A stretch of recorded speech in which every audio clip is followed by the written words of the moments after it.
ଯମୁନାପସି ଗ୍ରାମର ମା ମାଉସୀ ସମସ୍ତଙ୍କୁ ମୋର ହାର୍ଦ୍ଦିକ ଅଭିନନ୍ଦନ ତଥା ଭାଇମାନଙ୍କୁ ମୋର ନମସ୍କାର।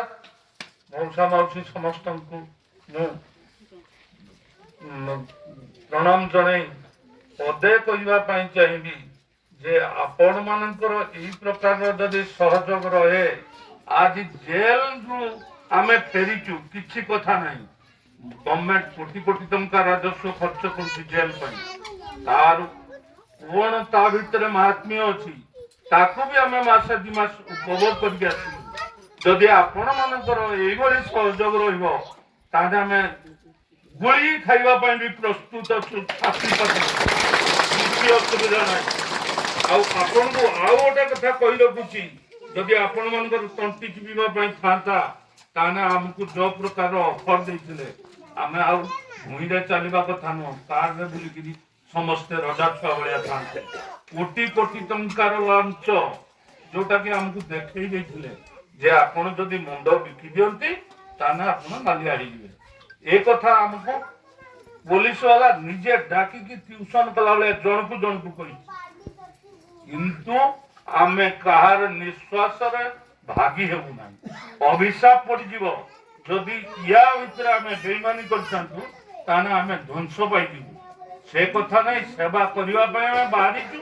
ଲାଠି ମାଡ଼ ହଉ ଗୁଳି ମାଡ଼ ହଉ ଆମେ ଯାହା ହଉ ଆପଣଙ୍କ ଆଗରେ ଅଛୁ, ସାଙ୍ଗରେ ଅଛୁ, ଆଉ ଆଗକୁ ବି ରହିଛୁ। କିନ୍ତୁ ଆପଣମାନଙ୍କୁ ଗୋଟେ ଅନୁରୋଧ ଯେ ଆପଣମାନେ ସମସ୍ତେ ପ୍ରଶାସନର ଆଖିରେ ସତର୍କତାର ସହିତ ଚଳିବେ, କାହିଁକି ନା ସେମାନଙ୍କର ପୁରା ଡାହାଣୀ ଆଖି ଭଳିଆ ଆମ ଉପରେ ନଜର ଅଛି। କେତେବେଳେ କାହାକୁ ଯେ ଆକ୍ରମଣ କରିବେ ଆଉ କୋଉ ରୂପରେ ଆକ୍ରମଣ କରିବେ ତାହା କହିହେଉନି।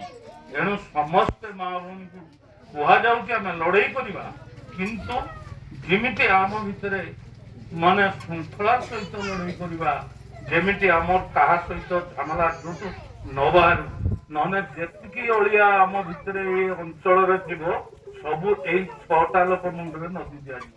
ସେମାନଙ୍କୁ ଏମିତି ଆମକୁ ଦଣ୍ଡ ଦେବାର ତାଙ୍କୁ ଥିଲା ଯେ ଆମକୁ ସେଇ ଜେଲ ଭିତରେ ପଚେଇ ଦେଇଥାନ୍ତେ। ଏଇଟା ବି ମାନେ ମୁଁ ମୋ କାନରେ ଏଇ ଆମ ରାଜନଗରର ବିଜେପି ମାନଙ୍କ କତିରୁ ଶୁଣି ଆସିଛି ଯେ ସଢିଯିବେ। ମୋ ଘରେ ମୋ ସ୍ତ୍ରୀ ନିଜେ ଭୋ ଭୋ କାନ୍ଦିଛି ଶୁଣିକି, ସେଇ ଭିତରେ ସଢିଯିବେ ଆଉ କାରଖାନା ତିଆରି ସରିଲା ପରେ ଯାଇକିରି ତାଙ୍କର କଥାବାର୍ତ୍ତା ଧୂଆଁ ବାହାରି ସାରିଲେ ଯାଇକିରି ସେମାନେ ଆସିବେ ଆଉ ତାଙ୍କୁ ମଣିଷ କଣ ଚିହ୍ନି ପାରିବେ, ଏ କଥା ବି ଲୋକ କହୁଛନ୍ତି। କିନ୍ତୁ ସେ ବାବଦରେ ଆମେ ଡରୁନୁ। ଆପଣ ମାନେ ଏଇଭଳିଆ ଖାଲି ଗୋଟେ ଅନୁରୋଧ ଯେ ଆମ ସାଥିରେ ଥାଆନ୍ତୁ ଆଉ ରହିବେ। ଏଣୁ ଏଇଆ ହେଲା କଥା, ଗୋଟାଏ ଅନୁରୋଧ ଆପଣ ଶେଷ ପର୍ଯ୍ୟନ୍ତ ଏଇଭଳିଆ ଆମ ସହିତ ଥାଆନ୍ତୁ। ଆଉ ଆଗରେ ଆମେ ଅଛୁ, ରହିବୁ, ଆଗକୁ ବି ଅଛୁ, ଏବେ ବି ବର୍ତ୍ତମାନ ପର୍ଯ୍ୟନ୍ତ ଆମେ ଅଛୁ।